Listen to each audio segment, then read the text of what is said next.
туризмди өнүктүрүү бизде тилекке каршы көп жылдан бери сөз жүзүндө гана калып келатат. Мен сизге мисал айтайын. Мына постсоветтик өлкөлөрдөн безвизовый режим жөнүндө сиз иш алып баратабыз деп айттыңыз. Мына Талайбек Айтмаматовичке жооп берип атып. Грузия 103 өлкөгө визасыз режим киргизген. Өзбекстан 86 өлкөгө.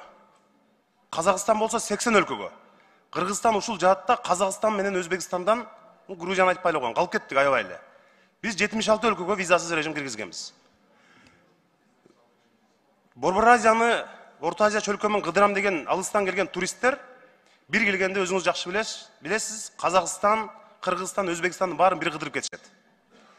Мисалы ошол Индиядан же башка өлкөдөн келген туристтердин көпчүлүгү Казакстанга келет дагы Кыргызстанга кире албайт. Өзбекстанга келет, Кыргызстанга кире албайт. Эмне үчүн ушул боюнча конкреттүү мындай ыкчам кадамдар жасаган жоксуңар? Мисалы ошол эле Индия, мына Казакстанга келсе, Индиядан келгенден кийин аэропорттон визаны басып берет. Бизде болсо элчилик же болбосо жана жеке менчикке берип, ал жакта чоң проблема болуп, бир жарым ай күтүп атышат. Индиядан келем деген бизнесмендерге мультивиза берсек болот эле, мисалы. Ири ишкерлер мультивиза албай атпайбы алар? Казакстанга мультивиза алып кирип атышат. Кыргызстан эмне үчүн мынчалык бир жабык өлкө болуп атабыз? Жанарбек мырза, туура айттыңыз. Биз Тышкы иштер министрлиги менен дагы, компетенттүү органдар менен дагы бул боюнча тыгыз иш алып барып атабыз.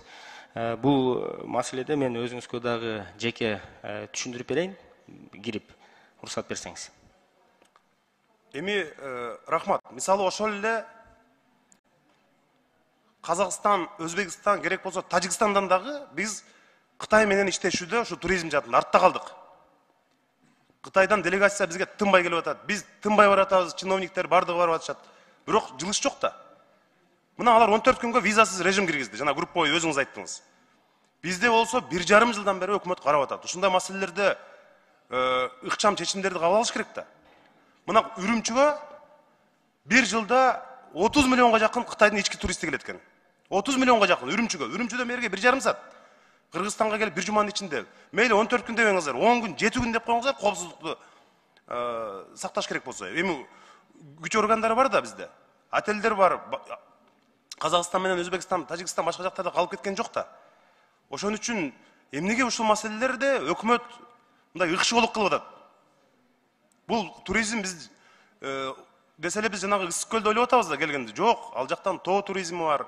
Жана башка абдан бизде мүмкүнчүлүктөр көп да. Эмне үчүн өкмөт мындай артта калып атат ушул маселе боюнча?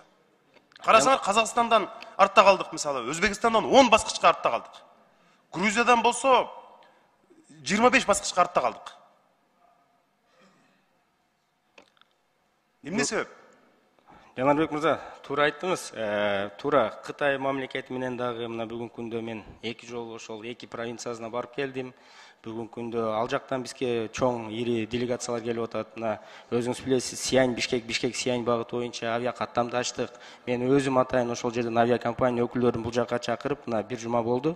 Алар келип, азыр ошол жумасына 2 жолу каттамды 5 жолго чейин чоңойтөлдөп атабыз.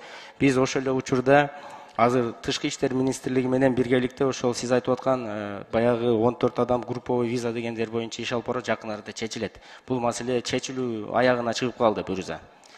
Бул жерде биздин кошуна өлкөлөр менен артта калып калдык дегенге мен кошумча айта кетейин. Эми биздин баягы туристтердин агымы Кыргызстанга келген алар салыштырмалуу биздики көп. Бирок шарттар боюнча бүгүнкү күндө туура айтып атасыз. Шарттар боюнча биз бир кыйла ошо ушунун үстүнөн аз иштеп атабыз. Буюрса мен ойлойм, сиздердин жардамыңыздар менен чогуу биргеликте ушул шарттарды түзүү боюнча дагы көп ийгиликтерге жетишебиз. Самат мырза, сиздин аракетиңизди көрүп атабыз. Жакшы аракет кылып атасыз. Бирок мына жакында Ысык көлдө Каркырадан, Казакстандан өткөн туристтер, ал жакта рентгенден өтүп атат. Бизде болсо Австралиядан келген туристтердин ички кийимине чейин ачып алып текшерип бүт дүйнөгө уят болдук го. Ушул боюнча конкреттүү өкмөт эмне чечим кабыл алды? Уят болдук да бүт дүйнөгө. Конкреттүү чечим бул ошол келген мамлекеттер боюнча биз азыр ошо погран служба менен ошол катты жолдодук. Мен да көрдүм, өзүм ошо тезинен катты жолдоп, мындай маселени ошол жеринен тез арада чечүү боюнча талапты койдук. мындай нерсе кайталанбайт.